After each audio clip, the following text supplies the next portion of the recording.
నమస్తే, నేను మీ శివరామ్ రెడ్డి. ఎందుకు మీ ముందుకు రావాల్సి వచ్చిందంటే, ఇప్పుడే మా జిఎస్ఆర్టీవీ కెమెరామ్యాన్ అజయ్ని ఎవరైతే ఇక్కడ ఎమ్మెల్సీ పాడి కౌశిక్ రెడ్డి ఉన్నాడో, ఈ కౌశిక్ రెడ్డి అమరవీరుల స్తూపం నిన్న నైట్ 7 గంటలకు కూలగొట్టిండు.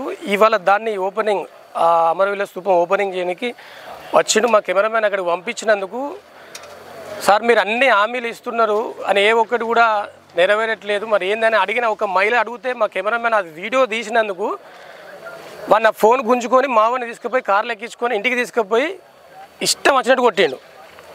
కొట్టి నానా బూతులు, లంజోడుకు మించలు దిగలే. మీకు ఎందుకురా ఈటల రాజేందర్ కానీ బాగా సపోర్ట్ చేస్తారు ఏంద్రా అని. ఇదే కౌశిక్ రెడ్డి నువ్వు ఎక్కడున్నావో తెలుసు, నీకు అసలు ఎమ్మెల్సీ ఎందుకు ఇచ్చారో కూడా అర్థం కావట్లేదు. నన్ను రోజు వేధించడం. ఎప్పుడైతే కేటీఆర్ జమ్మికుంట సభ ఆయనకు టికెట్ అనౌన్స్మెంట్ చేసిండో ఆ రోజు నుంచి నాకు ఫోన్ చేయడం, అన్న నువ్వు మనకు సపోర్ట్ చేయాలా, నాకు సపోర్ట్ చేయండి, నేను గెలుస్తాం, మనకే టికెట్ అన్నా అని చెప్పి. నేను రానని చెప్పిన. నీకెట్లా వస్తారా, నీకెట్లా సపోర్ట్ చేయాలా, నీకు అసలు జనాలలో ఆదరణ లేదు, మంచి పేరే లేదు, నువ్వు ఫస్ట్ పేరు తెచ్చుకో, నువ్వు పేరు తెచ్చుకుంటే ఆటోమేటిక్గా మా ఛానల్ అన్నీ చూపిస్తాయి. అదే విషయం చెప్పిన. నీ వీడియో అయితే నేను అమరువైనా నన్ను బరాబర్ కింద కామెంట్లు పెడతారు.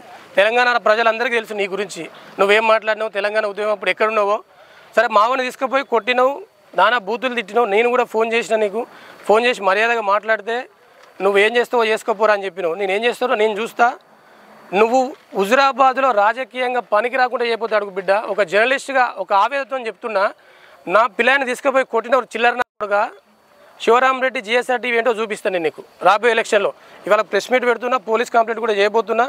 ఇక పోలీసు వాళ్ళకి చెప్తే అంటారు, పోలీసు వాళ్ళకి ఫోన్ చేస్తే ఏ ఒక్కరు కూడా స్పందించరు. మొత్తం రాజ్యం అంతా వాళ్ళది అయిపోయింది.